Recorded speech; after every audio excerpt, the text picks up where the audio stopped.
What if I told you that one of the bravest soldiers to fight in the hellscape of World War II wasn't a man?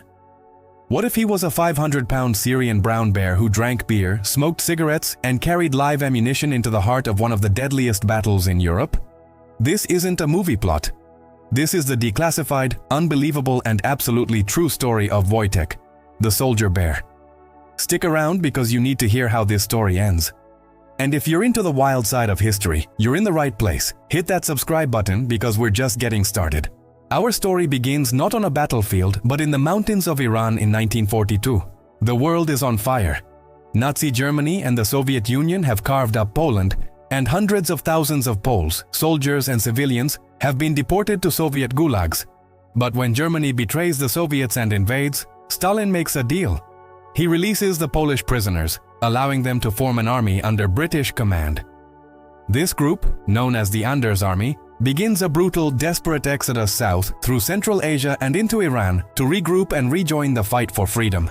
It's a journey of unimaginable hardship. These aren't just soldiers. They are walking skeletons, families torn apart, survivors of starvation and torture. And it's here, amidst this river of human suffering, that they find something completely out of place. A young boy, hungry and alone, is holding a small, whimpering sack. Inside is a tiny orphaned bear cub. His mother had been shot by hunters. The boy has no food, no family, and now this tiny creature to care for. The Polish soldiers, men who had lost everything, saw a reflection of themselves in this small, motherless cub. They saw an orphan, just like them. In an act of profound empathy, a young woman named Irina Bokiewicz, a civilian refugee traveling with the army, convinced a lieutenant to buy the cub. The price? A few tins of corned beef, a Swiss army knife, and some chocolate. For the soldiers, it was a fortune. But for this tiny bear, it was a new life. They named him Wojtek. In Polish, the name means "he who enjoys war," or more poetically, the smiling warrior. It was a name that would prove to be prophetic. At first, Wojtek was so small he had to be fed condensed milk from an old vodka bottle. He was a baby, and the entire 22nd Artillery Supply Company became his surrogate mother. The soldiers, hardened by war and loss, melted. This little bear became the focus of all their displaced affection. They cuddled him, wrestled with him, and taught him how to salute. He slept in their tents, curled up with the men who needed a warm body to remind them of the homes they'd lost. Wojtek wasn't a pet or a mascot. He was family. He was one of them. As he grew, so did his personality. He developed a taste for their rations, especially marmalade and honey. But he also developed a taste for their vices. He learned to drink beer, not by lapping it up, but by grabbing a bottle in his massive paws and downing it in one go, just like the men. He never got drunk. His massive size meant he could handle it better than most of his human comrades. He would also accept lit cigarettes, but instead of smoking them, he would take one puff and then eat the rest. He became the heart and soul of the company. His antics were a constant source of joy in the grim reality of war. He loved to wrestle, and any soldier who was willing could take him on. Wojtek knew his own strength. He was gentle, never using his claws, but he always won, usually finishing the match by licking his opponent's face into submission. He even became a sort of guard dog. One night, a thief tried to sneak into an ammunition storage area. He came face to face with a full-grown Syrian brown bear. The would-be spy screamed and surrendered immediately. For his bravery, Wojtek was rewarded with an extra bottle of beer. But the war was calling. The Anders Army was being moved from the Middle East to join the Allied forces fighting the brutal campaign in Italy. The Polish soldiers and their bear boarded a transport ship in Alexandria, Egypt, headed for the front lines. And this is where the story takes a turn from heartwarming to legendary. The British port commander, a man who went strictly by the book, took one look at Wojtek and refused to let him on the ship. His regulations were clear: no animals or pets allowed on a military vessel. The Polish soldiers were devastated. Leaving Wojtek behind was unthinkable. He wasn't a pet. He was their brother. He was their symbol of hope, a reminder of the innocence they were fighting to protect.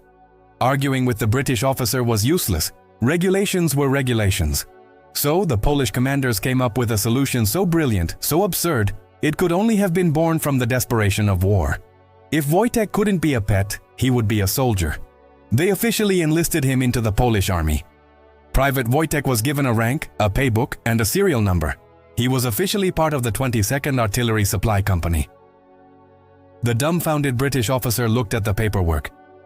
It was all in order. A new recruit, Private Wojtek. He had no choice but to stamp the papers and let the 500-pound bear march up the gangplank with his unit. And so, Private Wojtek sailed to war. Their destination was the Battle of Monte Cassino. This was one of the bloodiest and most difficult battles of the entire war. German forces were dug into an ancient monastery atop a mountain, creating a nearly impenetrable fortress. For months, Allied forces had thrown themselves against this mountain, suffering horrific casualties. The battle was a brutal inch-by-inch grind of artillery duels and infantry assaults. The 22nd Company was deployed to Italy to fight in the brutal Italian campaign. To get Wojtek on the transport ship, they had to officially enlist him into the Polish army. So he was given the rank of private, a paybook, and a serial number. Private Wojtek was now officially a soldier. Their destination was the Battle of Monte Cassino, one of the most savage and prolonged engagements of the war. The 22nd Company's job was to supply the frontline artillery with ammunition. It was exhausting, back-breaking, and incredibly dangerous work.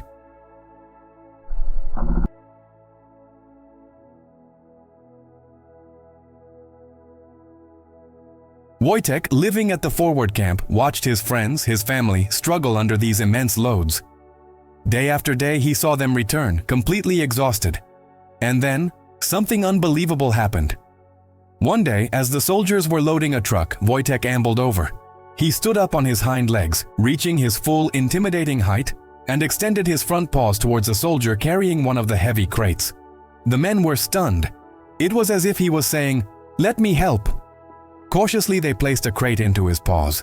Wojtek took it, held it steady, and walked it over to the truck, placing it down exactly where it needed to go. Then he turned around and came back for another. And another. This wasn't some circus trick. This was a soldier seeing his comrades in need and doing his part. Throughout the entire bloody Battle of Monte Cassino, Wojtek worked tirelessly alongside the men. He never dropped a single crate. His immense strength allowed him to carry the heavy shells with ease, saving the men's energy for the fight. The sight of this giant bear calmly carrying live ammunition to the front lines became a legend. He was completely unfazed by the noise of the explosions and the chaos of battle. To him, he was just helping his family. His contribution was so significant, so inspiring, that the Polish High Command officially approved a new emblem for the 22nd Company, a silhouette of a bear carrying an artillery shell. This became their official badge, worn with pride on their uniforms and painted on their vehicles. The bear, who was once a mascot, had become a symbol of their resilience and courage. After the Allies finally broke through and captured Monte Cassino, Wojtek's fame spread. In recognition of his service and bravery, he was promoted to the rank of corporal, Corporal Wojtek. The bear was a war hero. When the war finally ended in 1945, the victory was bittersweet for the Polish soldiers. They had fought for a free Poland, but their country had been handed over to Soviet domination. They couldn't go home. The men of the 22nd Company, along with their bear, were transported to a resettlement camp in Berwickshire, Scotland. For a while, they kept their strange family together. Wojtek became a local celebrity in Scotland, loved by the villagers, but the soldiers knew it couldn't last.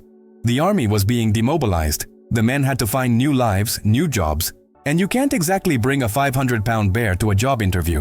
In 1947, with the heaviest of hearts, they made the most difficult decision of their lives. They said goodbye to Wojtek, entrusting him to the care of the Edinburgh Zoo. They knew he would be safe there, but it felt like leaving a brother behind. Wojtek lived the rest of his days at the zoo. But he never forgot his family. His old army comrades would visit him often. The zoo staff noted that he would always become agitated and excited whenever he heard people speaking Polish nearby. When his old friends called his name, he would stand on his hind legs and salute, or throw his head back, expecting a bottle of beer. They would sometimes jump the fence to wrestle with him one last time, to the absolute horror of the zookeepers. But Wojtek was always as gentle as he was on the battlefield. He was a living legend, a bridge to a past filled with both horror and an unbreakable bond of friendship. He passed away in 1963 at the age of 21. The story of Corporal Wojtek is more than just a quirky historical footnote.